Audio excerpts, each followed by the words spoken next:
नेत्रों को कोमलता से बंद करेंगे। सभी ओर से मन को भीतर की ओर आते हुए एक बार प्रणव ध्वनि ओम।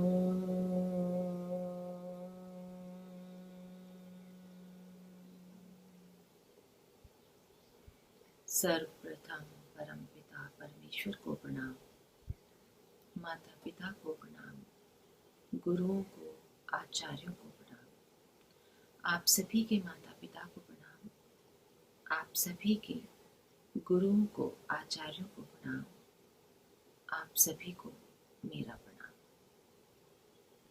ओम नमस्ते जी। संबंधों को हम देख रहे हैं, जान रहे हैं, कहाँ क्या चूक हो जाती है ये पहचान रहे हैं। इस जीवन यात्रा में हम बहुत तरह के संबंधों से गुजरते हैं। बहुत तरह के संबंधों में कुछ ही संबंध ऐसे हैं जो बहुत खास होते हैं, जिन्हें हमें जानना ही होता है, जिनमें होने वाली भूल चूक को पहचानना ही होता है, और हम उसे अगर ठीक कर सकते हैं तो वाह क्या बात है, फिर तो मजा जिंदगी की यात्रा का दुगना। सभी संबंधों के साथ साथ एक बहुत ही विशेष संबंध है हम सबके जीवन में, कहीं ना कहीं छोटा या बड़ा, पास का या दूर का, एक विशेष संबंध, शत्रुता का संबंध। कभी न कभी किसी न किसी के साथ हमारी शत्रुता बन जाती है, हमारे मन में ना हो चाहे, पर दूसरे के मन में हमारे लिए हो सकती है। छोटी हो या बड़ी हो, कोई गांठ मन में हो सकती है, कोई वास्तविकता हो सकती है, कोई सच्चाई हो सकती है, कोई हमारे लिए समस्या का कारण बना हुआ हो सकता है। तो जब ऐसी कुछ समस्या आ जाए जहाँ हमारे लिए कोई हम बाधा बन गया है या बाधा बन रहा है, तब वहाँ उसके साथ किस तरह का संबंध होना चाहिए, या उस संबंध से हमें कैसे बचना चाहिए। सीधे शब्दों में समझें तो शत्रुता से कैसे बचना चाहिए, या हम कह सकते हैं कि शत्रुता पर या शत्रुओं पर कैसे अपना काबू पाए, कैसे इस संबंध को हम ना बनने दें, कैसे करें हम सुरक्षा। क्या हम ये जान सकते हैं कि आखिर ये शत्रुता के संबंध से हम बाहर कैसे निकले, ये संबंध ही ना बने, और बने तो हमारी इसके अंदर क्या भूमिका है, हमें इसे कैसे निभाना हो। तो आज करें इस पर बात। ठीक है, तो सबसे पहली बात तो ये है कि गलतियों को माफ किया जा सकता है, किया जा सकता है ना, क्योंकि गलतियां अनजाने में होती हैं, तो गलतियों को माफ किया जा सकता है, लेकिन बेइज्जती को माफ नहीं किया जा सकता। हमारा आत्मसम्मान हमेशा इसे याद रखता है। ऐसे ही होता है ना। अक्सर परेशानी कहाँ होती है, अक्सर परेशानी हमारे अहंकार में होती है। जब तक हम इसे थोड़ा काबू नहीं करते, तब तक लोगों से संबंध बनाना मुश्किल ही है। असभ्य और कठोर होने के बजाय विनम्र बनकर लोगों का ध्यान रखने में समझदारी है ना। असभ्यता से केवल शत्रु बनते हैं, ये अपने घर में आग लगाने जितनी बड़ी मूर्खता है। और समझदार इंसान है वो हमेशा विनम्र होता है, क्योंकि विनम्रता सामने वाले को बात मानने और मदद करने के लिए प्रेरित करती है। अहंकार से बचना है, शिष्टाचार का हमेशा ध्यान रखना है, और याद रखिए, असभ्यता शक्ति की कमजोर नकल है। शक्तिशाली व्यक्ति ये अच्छी तरह से जानता है, बहुत अच्छी तरह से जानता है कि ईगो अक्सर समर्थन पाने में रोड़ा अटकाता ही है। तो अगर कुछ पाना है तो व्यक्ति को सबसे पहले अपने ईगो पर काबू करना होगा।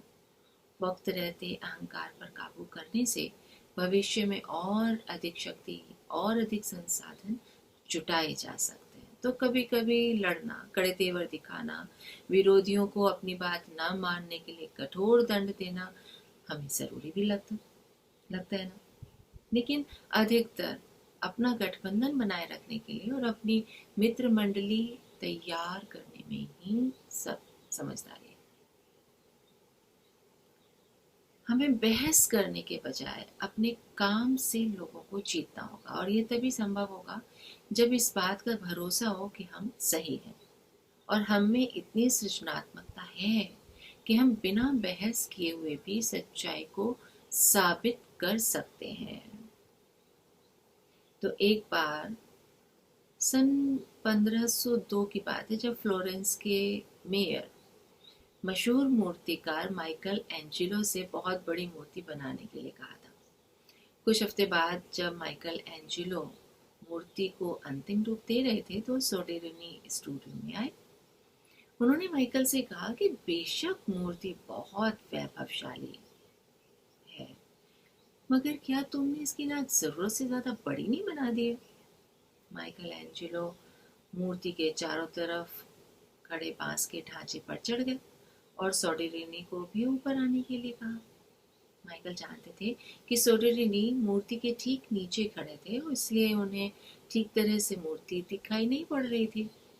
इसके बाद माइकल ने अपने बाएं हाथ में छेनी, हथौड़ी और संगमरमर का थोड़ा सा बुरादा ले लिया और धीरे धीरे हथौड़ी से छेनी पर चोट करने लगे और बीच बीच में वो थोड़ा सा बुरादा भी गिराते जाते थे, जबकि वास्तविकता में उन्होंने नाक को छुआ तक नहीं था। कुछ देर बाद उन्होंने सोडेरिनी से पूछा कि जरा आप देख कर बताइए तो, क्या आप नाक ठीक है? मूर्ति देखकर सोडेरिनी ने कहा, हाँ, अब मैं खुश हूँ, आपने तो इसमें जान फूंक दी है। हालांकि माइकल एंजेलो उन लोगों पर तरस खाते हुए नीचे उतरे जो किसी भी चीज के बारे में जाने बिना उसके बारे में जान रखने का दिखावा करते हैं, लेकिन माइकल ने सोडेरिनी को नाराज भी नहीं किया और सोडेरिनी को ये बताए बिना भी कि वो अज्ञानी है, उनका नजरिया भी बदल दिया। तो हमें कभी ये नहीं मानना चाहिए कि हम जिस आदमी से बात कर रहे हैं वो कमजोर है। अगर हमें किसी को मना भी करना है तो बेहतर रहता है विनम्रता और पूरे सम्मान के साथ मना कर दिया जाए, भले इसका प्रस्ताव कितना कितना भी हास्यास्पद हो। जब भी उसका विरोध होगा तो एक बार सारे विकल्पों पर नजर तो पहले डाल लेनी है और तब उस विरोध को जताना है। और अगर कहीं अपने विरोधी से हम ज्यादा ताकतवर हैं तो भी तो भी ताकत का इस्तेमाल करना अक्सर सर्वोत्तम विकल्प नहीं होता। दरअसल अपनी ताकत से उसे झुकने पर तो मजबूर किया जा सकता है, लेकिन उसे हार की बेइज्जती भूलने के लिए मजबूर नहीं कर सकते। उसकी यही यादें उसे हमेशा परेशान करेंगी और उसमें गुस्सा, आक्रोश भरेंगी। तब अपनी हार का बदला लेने के लिए सोचेगा या कम से कम आपके हारने पर खुशी तो मनाएगा ही। तो जब कभी हो जाए अपना रास तो शांत हो जाइए, चुप हो जाइए। ये सबसे अच्छा तरीका अपने दुश्मन को परास्त करने का। शुरू में आपका रोष लोगों में दहशत पैदा कर सकता है, लेकिन लास्ट में तो उनके अंदर गुस्सा ही पड़ता है। आपका रोष आपके लिए शर्मिंदगी और परेशानी का कारण बन जाता है। तुनक मिजाजी से कभी भी वफादारी साबित नहीं हो सकती, इसलिए हमेशा अपनी शक्ति के बारे में लोगों के मन में शंका और अनिश्चितता बनी रहती है और यही चीज पतन का कारण बन जाती है। अगर हम किसी के प्रति आक्रोश रखते हैं तो चुप बैठना ही अक्लमंदी है। शेखी बघारने का मन हो तो भी चुप रहिए। थोड़े शब्दों में कहिए तो मुंह बंद रखिए। किसी के बारे में भी नकारात्मक बात करने से पहले कल्पना कीजिए कि वो आपके साथ मौजूद है। साइंटिस्ट अल्बर्ट आइंस्टीन ने कहा था कि अगर ए का मतलब सफलता है तो सफलता का फॉर्मूला होगा A is equal to X plus Y plus Z. इसमें एक्स काम का प्रतीक है, वाई खेल का और जेड का मतलब है मुंह बंद रखिए। याद रखिए, हर सवाल जवाब पाने के लिए नहीं किया जाता, हर सवाल का जवाब देना जरूरी भी नहीं है और चुप्पी पर कभी मुकदमा नहीं चल सकता। एक बार एक बड़े कंपनी के सीईओ पद के उत्सुक दावेदार जब अंतिम चरण तक पहुंच गए तो मालिक ने उन्हें अपॉइंटमेंट लेटर थमा दिया और कहा कि मैं आपके साथ लंबे समय तक काम करने की उम्मीद करता हूँ। सीईओ बनने जा रहे उस व्यक्ति ने जवाब दिया, आपका प्रस्ताव शानदार है, लेकिन भविष्य में क्या होगा कोई नहीं जानता। कल को अगर मुझे इससे बेहतर प्रस्ताव देगा तो मैं चला जाऊंगा, फिर ना कहिएगा कि मैंने बताया नहीं था। मालिक ने फौरन ही उनके हाथ से अपॉइंटमेंट लेटर वापस ले लिया और इस अधिकारी के सारे अरमान धराशायी हो गए। इस अधिकारी ने न केवल अपने पैर पर कुल्हाड़ी मारी बल्कि कुल्हाड़ी पर ही समझो कूद गया। सबसे अहम बात यह है कि हमें दूसरों की बुराई, अफवाहों या व्यर्थहीन कयास लगाने से बचना होगा, क्योंकि इसका असर कहीं न कहीं हमारे खुद पर ही पड़ता है ना। कभी भी दूसरे व्यक्ति की लड़ाई मत लड़िए। एक हिदायत हमेशा याद रखिए, अगर खतरे में ना हो तो मत लड़िए।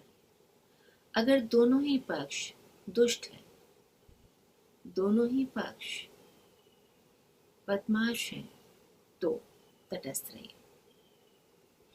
अगर कोई आपका करीबी और विश्वस्त दोस्त नहीं है तो उसकी मदद के लिए बेवजह आगे मत आइए। अगर आपकी मदद आसानी से मिल जाती है तो उसकी कोई अहमियत नहीं रहेगी। लोगों से दूर रहिए, दूरी से ताकत बनती है। किसी और के कहने पर अपने संबंध मत बिगाड़ दीजिए। खुद को किसी भी किस्म की वचनबद्धता और लोगों के एहसान में मत दबने दीजिए। लोगों के एहसान से दूर रहिए। दरअसल ये एक ऐसा जाल है जो आपको बांध देता है और आपकी ताकत को कम कर देता है। तो बेकार के फायदे लेने से बचिए। याद रखिए, जो चीज आपको दी जा रही है उसकी कभी भी बड़ी कीमत मांगी जा सकती है। कम शब्दों में कहें तो सूझबूझ से काम लेना है। लोगों से अपने राज बांटते वक्त सावधान रहना है। खासकर दुश्मनों के बारे में, अपनी राय के बारे में अपने करीबी लोगों से भी कभी बात नहीं करनी। आप नैसर्गिक तौर पर तो शत्रुओं से अपनी रक्षा के लिए तैयार हैं, लेकिन दोस्तों से भी सावधान रहने में मुश्किल होगी। अगर आपने किसी के संग ज्यादती की है तो उसके दुख को समझिए और उसके दुख को पूरी गरिमा और सच्चाई के साथ माफी मांग लीजिए। ये जरूरी है ना कि आप अपने दिल से नाराजगी और ग्लानि दोनों हटा दें, वरना तो आपने जिसे दुख पहुंचाया है ना, उससे फिर आप नफरत करने लगेंगे। हमेशा दिल से माफी मांगिए। अगर उद्दंडता से माफी मांगी जाए तो सामने वाले को दोगुनी बेइज्जती महसूस होती है। खुद को सही और दूसरे को गलत साबित करते वक्त कठोर भाषा का इस्तेमाल मत कीजिए और हो सके तो कभी ऐसा कीजिए। और अगर करना ही पड़े, दूसरे को गलत बताना जरूरी ही हो, तब भाषा विनम्र हो, मृदु हो, मधुर हो तो क्या कहना।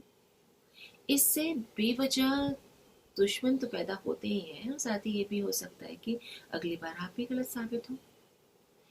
इसके अलावा ये जानना भी ज़रूरी है कि जीतते वक्त आप विनम्र रहें, क्योंकि आपसे हारने वाला ये तो भूल जाएगा कि आपने उसे हराया था, लेकिन हार के बाद आपका बर्ताव कैसा था ये उसे हमेशा याद रहेगा। इसलिए जब भी किसी कंपटीशन में हो या किसी हार जीत के मुकाबले में हो तो जीते, लेकिन विनम्र रहे, मृदु रहे, प्रिय बने। और ये उम्मीद तो कभी ना करें कि लोग हमेशा आपके कृतज्ञ रहेंगे। अक्सर कृतज्ञता एक झूठ भी होती है और आमतौर पर इसलिए दिखाई जाती है क्योंकि आगे भी आपसे फायदे मिलते रहे। तो हमें ये पहचानना होगा कि ये कृतज्ञता सचमुच की है या झूठी है। और अगर आपका विरोधी ये जानता है कि वो आपको बेइज्जत तो कर सकता है लेकिन तबाह नहीं कर सकता, तो वो आपके सामने शक्तिहीन हो जाता है और फिर आपको नुकसान पहुंचाना बंद कर देता है। तो छोटी छोटी निराशाओं से हार नहीं मानना है, बल्कि संघर्ष को दूरगामी लक्ष्यों के नजरिए से देखना है। ऐसे में कोई भी घटना हार की तरह नहीं दिखाई देती। अपने विरोधी के सामने इस विश्वास के साथ प्रदर्शन कीजिए कि वो लगातार आपको नुकसान नहीं पहुंचा सकता। आखिरकार शत्रु भी आपका साथी हो जाएगा। क्योंकि तब उसे आप में एक विजेता दिखाई देगा और वो समझ जाएगा कि आपकी जीत में उसका भी लाभ हो रहा है, और इस तरह वो एक ज्यादा बड़ी और आदर्श छवि का हिस्सा बन पाएगा। तो अपने शत्रु के संबंध को बदल सकते हैं। अदलाई ई स्टीवेंसन ने कहा था कि कुछ लोग मुंह खोलकर हर मुश्किल का सामना करते हैं। मूर्खता भरे कामों को करने से ज्यादा खतरनाक मूर्खता भरी बात करना है। तो जब कोई आपको जरूरत से ज्यादा लाभ की संभावना की ओर आकर्षित कर रहा हो, तब उसमें छिपे खतरे को पूरी तरह से सावधानी से तोलना मत भूलिए। डेनिस होले ने कहा कि दुनिया से ये उम्मीद करना कि वो आपसे ठीक बर्ताव करेगी क्योंकि आप एक अच्छे आदमी है, वैसा ही है जैसे सांड से ये उम्मीद करना कि वो आप पर इसलिए हमला नहीं करेगा क्योंकि आप शाकाहारी हैं। सच्ची आप पूरी कोशिश करते हैं कि आपके दुश्मन ना बने, आपके शत्रु ना बने।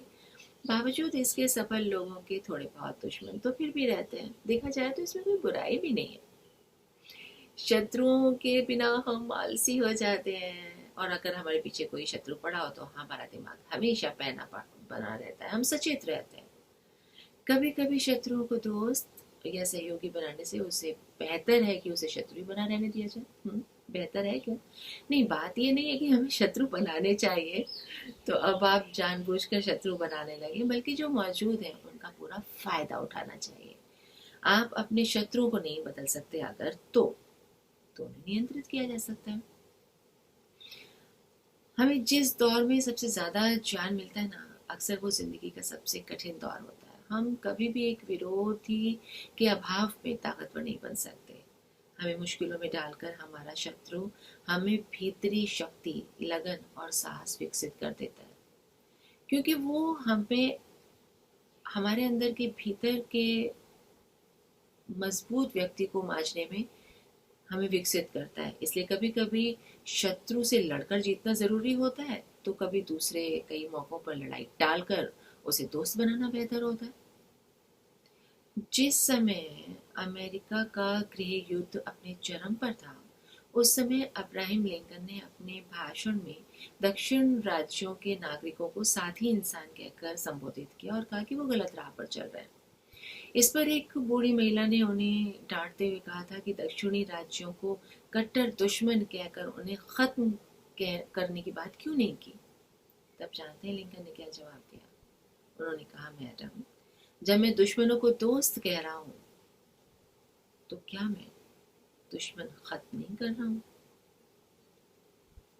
सचमुच हम अपने शत्रुओं को दोस्त बनाकर खत्म कर सकते हैं। अपने शत्रुओं से जूझते वक्त इस बात पर ज्यादा ध्यान मत दीजिए कि वो सही काम कर रहे हैं या नहीं। अगर हर समय यही सोचते रहेंगे कि शत्रु मर्यादा का पालन कर रहा है या नहीं, तो आप अपना कीमती समय और ऊर्जा दोनों बर्बाद कर देंगे। ये साफ कर दें कि आप शांति चाहते हैं, और ये भी साफ कर दें कि आप युद्ध के लिए भी हर समय तैयार हैं। युद्ध की तैयारी के लिए एक अच्छा गाइड काफी मददगार साबित हो सकता है। वो आपकी कमी को भी आपकी सबसे बड़ी ताकत में बदल सकता है। जानते हैं कैसे? एक लड़का था, बचपन में उसका दाहिना हाथ कट गया। उसकी उम्र करीब 15 साल रही होगी और वो कराटे सीखकर चैंपियनशिप जीतने के ख्वाब देख रहा था।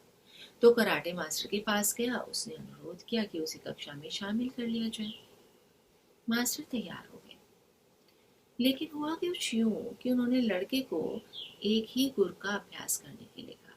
लड़का रोज देखता कि दूसरे लड़के तमाम दांव पर पेच सीख रहे हैं। एक दिन जब उसने मास्टर से इसकी वजह पूछी, तो मास्टर ने कहा कि तुम अपना अभ्यास जारी रखो और उस एक दांव पर ही महारत हासिल करो। करीब एक वर्ष तक वो लड़का उसी दांव का अभ्यास करता रहा। प्रतियोगिता वाले दिन वो अपने सीमित हुनर के एहसास के कारण घबराया हुआ रिंग में उतरा, लेकिन वो और उसके साथ साथ दूसरे भी उस समय हैरान रह गए जब उसने पहले विरोधी को हरा दिया। फिर वो एक के बाद एक अपने सारे विरोधियों को हराता चला गया। ये कैसे हो गया? अंत में उसे चारों तरफ से तालियों की गड़गड़ाहट सुनाई दी और चैंपियन के रूप में उसके नाम की घोषणा हुई। उसकी आंखों में आंसू थे। खुशी के आंसू लिए हुए वो अपने मास्टर के पैरों में गिर पड़ा और उसने पूछा कि उसके विरोधी के पास 2 हाथ थे और उन्हें कई दांव आते थे। ऐसे में वो अपनी कमियों के बावजूद कैसे सफल हो गया, उसे आश्चर्य हो रहा था। मास्टर ने उसे उठाया और कहा, तुम्हारी कमजोरी को समझते हुए मैंने तुम्हें एक ही दाव सिखाया और उसमें तुमने अच्छी तरह महारत हासिल कर ली। हालांकि इस दांव का काट भी मौजूद है, लेकिन उसे अंजाम देने के लिए विरोधी को तुम्हारा दायां हाथ पकड़ना पड़ता, पर तुम्हारे पास दाहिना हाथ है ही नहीं और इसलिए विरोधी पराजित होते गए। खतरनाक पलों में ताकतवर लोग सिर्फ दिशा निर्देश नहीं लेते, बल्कि ज्यादा मिलनसार भी हो जाते हैं। इस समय वे अपने पुराने संबंधों को दोबारा सक्रिय केवल नहीं करते, बल्कि नए संबंध भी बनाते हैं। वे अपनी सामाजिक शक्ति को भी बढ़ाते हैं। इस तरह वे सामाजिक आचार विचार व्यवहार में ज्यादा और ज्यादा पारंगत और सहज हो जाते हैं।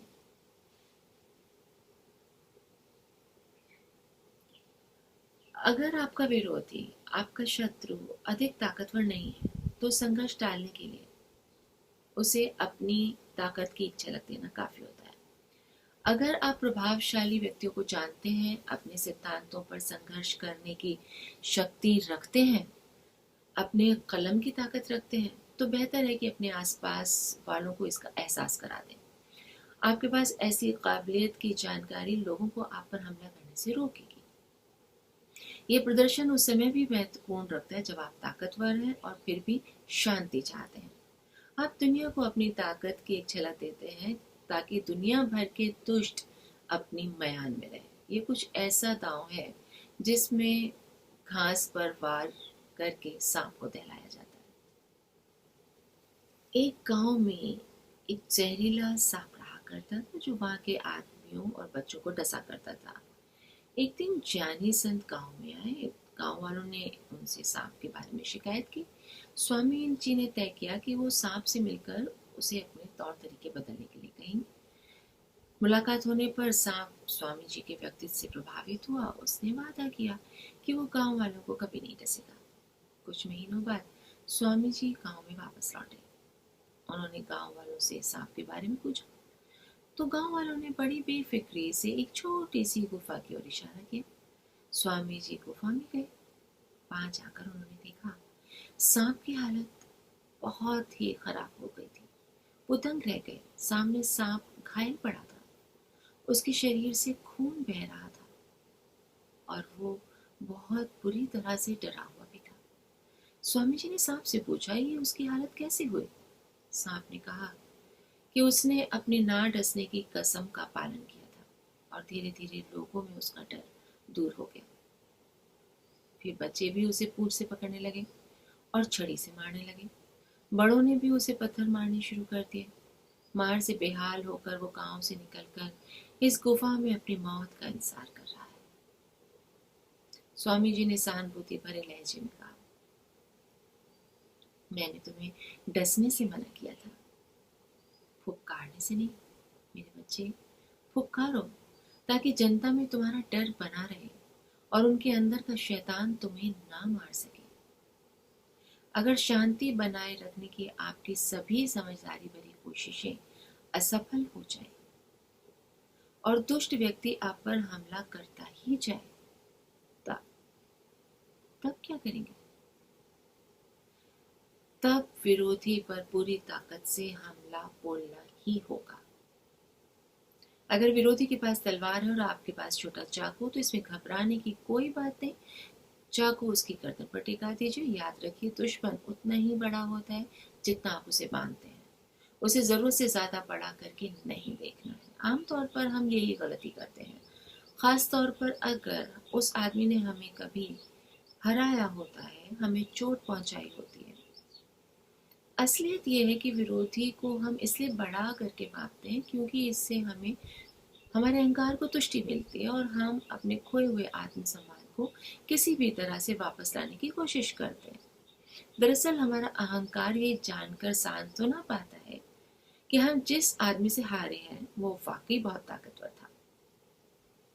हालांकि सोच के चलते हम और ज्यादा डरपोक हो जाते हैं, इसलिए अपने अहंकार के महीन दांव पेचों को जरूर समझना चाहिए। अपने डर को जीतने की कोशिश मत कीजिए, डर के बावजूद वही कीजिए जो सही है। और स्मरण रखिए, आप जिनका समर्थन ले रहे हैं उनका चुनाव बहुत सावधानी से करना होगा। कहीं तुरंत दुश्मन के दुश्मन से मदद लेने मत पहुंच जाइएगा। संघर्ष में केवल अपने ही लक्ष्य पर नजर हो। इतना कहने के बाद ये कहना भी जरूरी है कि सारे रास्ते खुले रखने चाहिए, और सारे रास्ते खुले रखना महत्वपूर्ण भी है। कभी कभी बुरे आदमी के साथ बुराई से भी पेश आना पड़ता है। राजपूत अपने साम्राज्य इसलिए गंवा बैठे क्योंकि वे आदर्शों से चिपके रहे। वे इतनी सी बात नहीं समझ पाए कि नियमों के अपवाद भी होते हैं। और पांडव इसलिए जीत गए क्योंकि उन्होंने नियमों के अपवादों को समझ लिया था। इसके अतिरिक्त अपने विरोधी, अपने शत्रु को सुधारने की कोशिशें कभी कभी उसी तरह अर्थहीन हो जाती हैं जैसे शुकर को गंदगी से रोकना।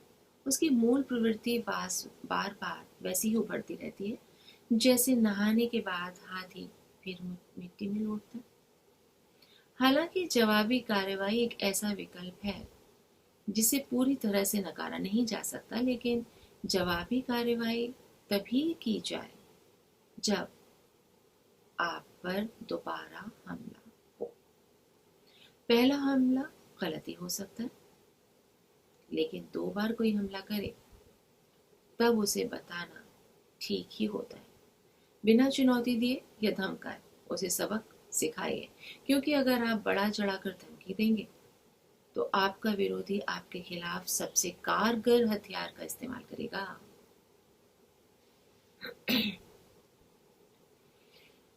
जब जवाबी हमला ही अकेला विकल्प बचे तब पूरी ताकत के साथ अंजाम देना ही चाहिए। इससे दुनिया में अच्छाई की ताकत बढ़ती है। ऐसे मौकों पर संघर्ष करना जरूरी होता है। इसके लिए ताकत की जरूरत होती ही है और इससे ताकत बढ़ती भी है। युद्ध की तैयारी आपको मजबूत बनाती है, आपको याद दिलाती है कि जीतने के लिए समझदारी भरे निर्णय, दबाव के दौरान हिम्मत को बरकरार रखने की योग्यता, प्रतिबद्धता और साथियों के बीच एकता जैसे गुणों की जरूरत होती है। जबकि शांति अनुशासन की जरूरत को कम करके आपके लिए खतरा बढ़ा सकती है। याद रखिए, क्योंकि अच्छाई चुपचाप सब कुछ सह लेती है, इसलिए बुराई जीतती है। अक्सर हर वक्त चुप्पी साधे रहने में भी कोई महानता नहीं है। ऐसी समझ हमले के वक्त आपको नैतिक बल देती है। जवाबी हमले का लक्ष्य बदला लेना नहीं है, बल्कि ये संदेश देना होता है कि अच्छाई को कभी हल्के ढंग से न लिया जाए। युद्ध कौशल का इस्तेमाल मारने के लिए नहीं, बल्कि बुराई का नाश करने के लिए किया जाता है। ये एक ऐसी रणनीति है जो किसी एक आदमी के भीतर के हैवान को खत्म करके बहुत से लोगों की जान या उनका मान बचाने के लिए की जाती है। तो जब भी आप हमले की तैयारी करें तो हमेशा भविष्य की सुरक्षा और शांति को ध्यान में रखें। पुरानी रंजिशों से प्रेरित न हो। शत्रु से लड़ते वक्त अपनी शक्ति का पूरा प्रदर्शन तो कभी भी ना करें। हर मुश्किल उस समय छोटी होती जाती है जब आप उसका बखान करने के बजाय उसका सामना करने लगते हैं। शांति बनाए रखने के लिए कभी शरीफ से शरीफ कुत्ते को भी भौंकना पड़ जाता है। अपने शत्रु से बात करने से बचना होगा। अगर आपकी शत्रुता के ऊपर विनम्रता का नकाब है तो हल्की फुल्की बातचीत से आगे मत बढ़िए। अगर आप प्राय बात करेंगे तो हो सकता है कुछ बातें आपके खिलाफ इस्तेमाल कर ली जाए। मक्खी पर नाराज होकर वो भाग नहीं जाती है। और सुझाव ये है उन दुष्ट लोगों के लिए जो नफरत पालते हैं अपने सीने में, जो घृणा करते हैं अपनों से भी दूसरों से भी, जो ईर्ष्या रखते हैं आगे बढ़ने वालों से। सुझाव है उनके लिए कि नफरत तेजाब की तरह है, जिस बर्तन में रहती है उसे ही खत्म कर देती है। हवा और ज्वार भाटे को बदलने का वक्त तो कभी जीवन में हिंसक ढंग से हमला करना पड़ता है, तो कभी पहाड़ की तरह शांत खड़ा होना पड़ता है। कभी कार्यवाही करनी होती है, तो कभी इंसान को सही समय का एहसास और उस समय के मुताबिक काम करने की काबिलियत होनी ही चाहिए। उसकी कोशिश होनी चाहिए कि वो वक्त के थपेड़ों में डूबने की बजाय उनकी लहरों पर सवारी करे। सही वक्त पर की गई कार्यवाही अक्सर सफलता और असफलता को तय करती है। कोई भी हारना नहीं चाहता और सब चाहते हैं कि उन्हें रिझाकर उन पर जीत हासिल की जाए। कभी नाव में शिहाब पर कभी कभी नाव शिहाब ने अपनी माँ से पूछा कि मुझे कैसे पता चलेगा कि मैं मर गया हूँ। तो माँ ने कहा कि जब तुम अपनी रक्षा करने के लिए मुट्ठी ना बांध सको तो समझ लेना कि तुम मर गए हो। ये काफी हद तक सच है। लोगों के बीच अपनी दबंग छवि को वही स्थापित कर पाता है जो मूल रूप से लड़ने को तैयार है। आप जो भी काम करें पूरी निडरता से करें। शेर भी उसी शिकार को घेरता है जो झिझकने लगता है। जब आप समझौते की मुद्रा में आते हैं या लोगों से बचने की कोशिश करते हैं, तो अक्सर लोग बड़ी क्रूरता से आपका इस्तेमाल कर लेते हैं। इस दौरान उन्हें आपकी कमजोरी का एहसास हो जाता है, जिसका वो पूरा लाभ उठाते हैं।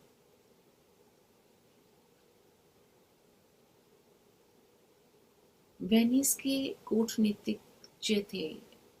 उन्होंने इतिहास का एक गहरा अध्ययन निकाला कि उन्होंने दमन की ताकत की पैरवी की और विश्वास था कि लोग बच्चों के समान होते हैं, जिन्हें केवल आदेश दिया जाता है।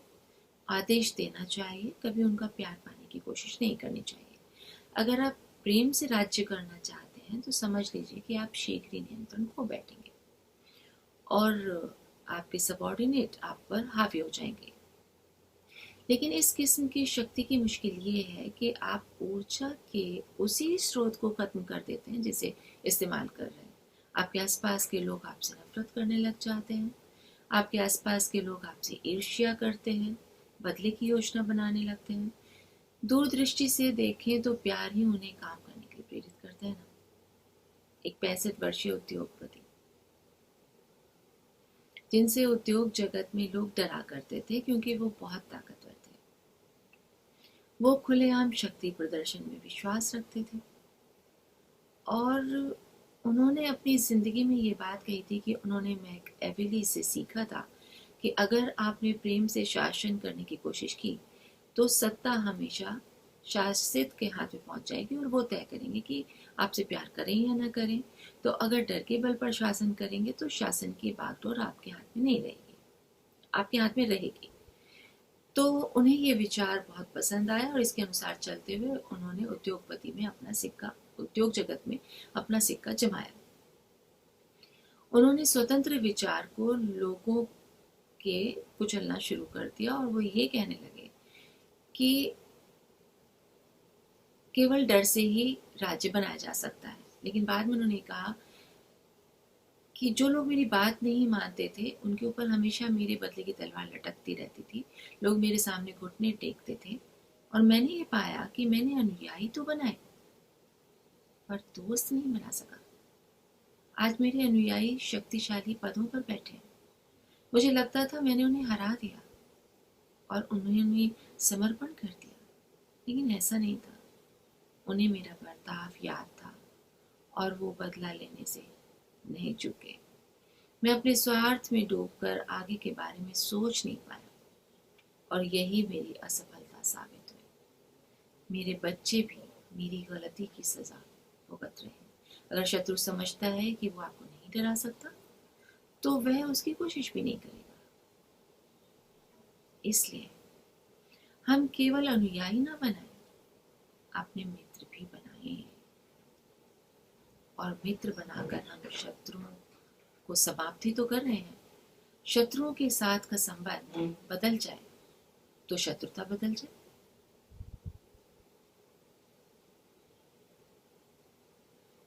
इवान क्रूगर की कहानी हमें ये स्पष्ट करती है कि जो हिंसक तरीके से रहते हैं वो उसी हिंसा का शिकार हो जाते हैं। स्वीडन के उद्योगपति और माचिस किंग इवान क्रूगर दुनिया के सबसे बुद्धिमान डाकू, जालसाज, जुआरी और फरेबी थे। हालांकि वो 34 देशों में अपनी फैक्ट्रियों की मदद से दुनिया की 65% माचिस का उत्पादन करते थे, फिर भी वो सपना ये देखते थे कि दुनिया की हर एक माचिस उन्हीं के यहाँ बनी हो। उन्होंने सारे प्रतिद्वंदी को या तो खरीद लिया या फिर तबाह कर दिया था। जो भी फर्म उनके प्रस्ताव का विरोध करने की कोशिश करती, उसकी या तो सप्लाई काट दी जाती या फिर उसके कर्मचारियों की पिटाई कर दी जाती थी। तो अपनी क्रूरता के कारण वो अजय लगने लगे थे। उसी दौरान आर्थिक मंदी आई। वॉल स्ट्रीट में शेयरों के दाम गिरे और दाम गिरने के कारण क्रूगर आर्थिक रूप से दिवालिया हो गए। दूसरी तरफ अब उन्हें अपने उन दुश्मनों का सामना करना था जो इसी दिन के इंतजार में बैठे थे। उनके दुश्मनों ने लगातार उन पर हमले किए और उनकी जालसाजी का भी पर्दाफाश किया। अपनी इस हार के बाद वो पेरिस में अपने घर चले गए, वहां रहने लगे और वहां जाकर उन्होंने खुद को गोली मार के आत्महत्या कर ली। इतिहास में कई बार ऐसे किस्से देखने को मिलते हैं जिसमें एक नेता सत्ता पाने की कोशिश में बहुत ही दुस्साहसी ढंग से आगे बढ़ता है। इस दौरान वो अपनी असावधानी में बहुत से शत्रु तैयार कर लेता है। आखिरकार उनके दुश्मन मिलकर फिर पतन की राह पर उन्हें धकेल देते हैं। इसकी वजह ये है कि आक्रामक व्यक्ति में कोई आत्मनियंत्रण नहीं होता। वो अपनी हरकतों को अंजाम नहीं दे पाता, हरकतों का अंजाम देख नहीं पाता और उसकी ये ऊर्जा उसी पर भारी पड़ती है। इसलिए शत्रुता का संबंध अगर किसी के साथ है, लड़ना अगर तय है, जीत हमारी हुई है, तो हारने वाले की कभी बेइज्जती न करें। सफलता अपनी मुश्किलें साथ साथ लेकर आती है। इनमें से एक मुश्किल तो वे दुष्ट लोग होते हैं जो सफलता के साथ साथ आपके आसपास मंडराने लगते हैं। दरअसल ये लोग या तो इस सफलता में अपना हिस्सा चाहते हैं या फिर किसी को अपने बराबर पहुंचने नहीं देना चाहते हैं। सवाल ये है कि इन दुष्टों से कैसे जूझा जाए, इन शत्रुओं के साथ कैसे संबंध बनाया जाए, कैसे निपटा जाए। लेकिन पहला सवाल तो ये होना चाहिए कि इन बदमाशों से कैसे पेश ना आया जाए। एक कक्षा में एक शरारती लड़के ने अपने साथी बच्चे की पिटाई कर दी। लड़का पिटकर घर पहुंचा। उसने अपने पिता को बताया कि एक बदमाश बच्चे ने उसकी पिटाई की है। तो पिता ने अपने बेटे से कहा कि उसका हुलिया बताए। बेटे के बखान से पिता को ये समझ में आ गया कि बदमाश बच्चा उसके बेटे से ज्यादा ताकतवर है। उसने अपने बेटे से कहा अगले दिन उस शरारती बच्चे को केक खिलाकर अपना दोस्त बना ले। लड़के ने वैसा ही किया, लेकिन अगले दिन वो और पीट कर वापस लौटा। पिता ने जब इसकी वजह पूछी तो बेटे ने बताया कि वो बदमाश और केक मांग रहा था। ऐसे में दुष्ट को खुश रखना कोई विकल्प हो ही नहीं सकता, नहीं हो सकता ना, हम कितनी भी कोशिशें कर लें कि जो हमसे नाराज हैं उन्हें खुश रख पाए, पर हमारी लाख कोशिशें उन्हें खुश नहीं रख पा रही होती हैं। तो मन में कोई ग्लानि, उनके प्रति कोई ईर्ष्या नहीं रखनी है। दरअसल अभी मान लेना चाहिए कि उन्हें खुश करके हम जीत नहीं सकते। ज्यादातर दुष्ट भलमनसाहत को कमजोरी मानने लग जाते हैं। जब हम खुद को भीड़ बनाते हैं तो हमारे आसपास अपने आप भीड़िए मंडराने लगते हैं। तो जितना उन्हें ढील देते जाएंगे उतने वो दबंग बनते जाएंगे। तो बदमाश को जितनी छूट मिलती है वो उतना दबंग होता जाता है। उनसे निपटने का तरीका क्या है? सबसे अच्छा तरीका ये है कि उन्हें ऐसा लगे कि आप समझौता करना चाहते हैं, लेकिन जो मूल मुद्दा है उस पर समझौता नहीं होगा।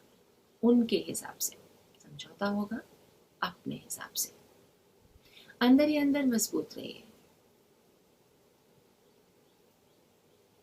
ये सबसे अच्छा तरीका है दुष्ट से जूझने का। ऐसा करने पर विरोधी आपसे नाराज भी नहीं होता है, क्योंकि बाहर से आप समझौते के लिए तैयार दिखते हैं और आपके हाजिर जवाबी और अपने आकर्षण का भी इस्तेमाल कर सकते हैं। फ्रांसीसी व्यंगकार वॉल्टेयर ऐसे दौर में लंदन में रह रहे थे जब इंग्लैंड में फ्रांस विरोधी लहर अपनी चरम पर थी। एक दिन नाराज भीड़ ने उन्हें घेर लिया और नारे लगाने लगी, इस फ्रांसीसी को फांसी दो, इस फ्रांसीसी को फांसी दो। वॉल्टेयर शांत खड़े थे और थोड़ी देर बाद उन्होंने भीड़ को संबोधित करते हुए कहा कि इंग्लैंड के निवासियों, आप मुझे इसलिए मारना चाहते हैं ना क्योंकि मैं फ्रांसीसी हूं, लेकिन क्या ईश्वर ने मुझे अंग्रेज ना बनाकर पर्याप्त दंड नहीं दे दिया? ये सुनते ही गुस्से में चिल्ला रहे लोग उनकी जय जयकार करने लगे और वॉल्टेयर को पूरे सम्मान के साथ उनके घर छोड़ दिया गया। सोच सकते हैं क्या? हाँ, हमारी हाजिर जवाबी भी हमारी शत्रुता के संबंध को मिटा सकती है और हमारे शत्रु को मित्र बना सकती है। गैर जरूरी के फायदों को छोड़ दीजिए, इससे लोगों को अपनी छवि बचाने का मौका मिलता है। अगर आप किसी को पूरी तरह से बेइज्जत कर सकते हैं तो भी ऐसा मत कीजिए। उन्हें सम्मान पूर्वक पीछे हटने का अवसर जरूर दीजिए। सच्चा विजेता तो वही है ना, जो दुश्मन को ये महसूस नहीं होने देता कि वो हार गया है। गुजरे कल का दुश्मन आने वाले कल की बड़ी लड़ाई में दोस्त की भूमिका निभा सकता है। डोनाल्ड ने अपनी किताब the art of war for executives में कहा कि जब एक विरोधी के संसाधन झुक जाएं, तो उसे सम्मान के साथ जाने का मौका दिया जाना चाहिए। उसे अपनी आजीविका कमाने लायक रहने दिया जाना चाहिए। उसे तबाह नहीं कर देना चाहिए, वरना ये विजय पाने का वक्त है। ये विजय पाने बहुत महंगा होगा। अपनी लड़ाई को प्रतियोगिता का रूप देने की अगर कोशिश कर सकते हैं तो ये सबसे अच्छा है। ये ऐसी रणनीति है जिसमें आपके विरोधी के सम्मान पर आंच नहीं आती। इस तरह की जीत में आप अपने विरोधी को बड़ी ही खूबसूरती से सराहते हैं। ये कुछ ऐसा ही है जैसे रेस में आपने प्रतिद्वंदी को हराया और आपकी जीत ने दूसरे को भी जीतने के लिए प्रेरित किया हो। तो दुष्ट को ये जाहिर करना भी जरूरी है कि दोबारा उसने आपको नुकसान पहुंचाने की कोशिश की तो आप उस पर वार कर सकते हैं। फिर भले ही आपको पूरी जिंदगी में इंतजार क्यों ना करना पड़े। युद्ध में डटे रहिए, लेकिन झगड़ालू मत बने। डटे रहने और वाद विवाद पर झगड़ा करने में फर्क है। शत्रु के खिलाफ डटे रहना इच्छा शक्ति का उदाहरण है, जबकि लड़ने की ललक चित्ती स्वभाव का परिचायक है, जिससे ब्रह्मांड की लय बिगड़ती है। कभी भी जिद में आकर युद्ध को मत शुरू कर दीजिए। कभी भी किसी ने कुछ कहा और क्रोध में आकर हमने अपना युद्ध शुरू कर दिया, चाहे वो वाक युद्ध ही क्यों ना हो। लेकिन जब ये एहसास हो जाए कि वक्त आपके साथ है और सारे संकेत आपके अनुकूल हैं और सचमुच इस समय की जरूरत है कि आपको लड़ना ही चाहिए, तो आगे बढ़कर मुकाबला कीजिए और साथ ही माफी देने की काबिलियत भी रखिए। सारे दुष्ट बुरे नहीं होते।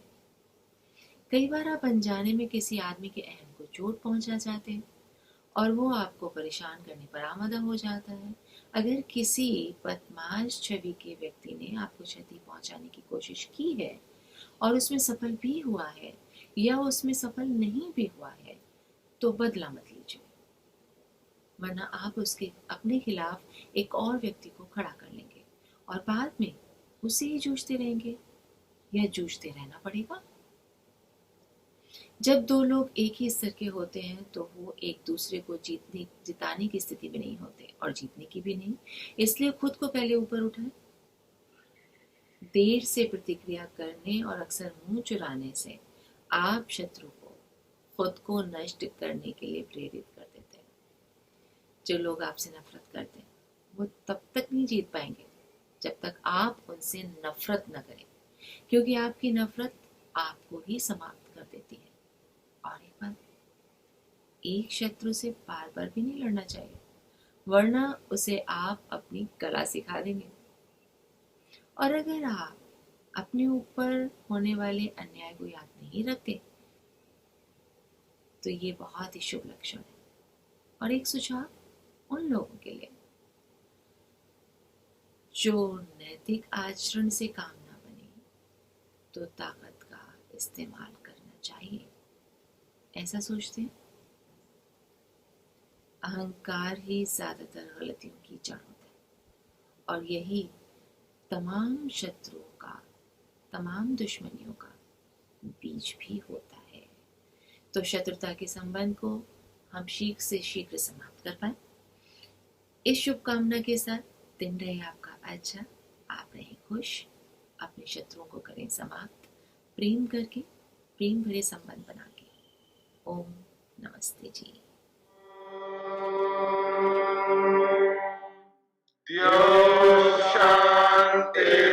शान्तिरन्तरिक्षं शान्तिर्पृथिवी शान्तिरापः शान्तिरोषधयः शान्तिः वनस्पतयः शान्तिर्विश्वे देवाः शान्तिर्ब्रह्म शान्ति सर्वं शान्ति शान्तिरेव शान्ति क्षमा शान्तिरेधि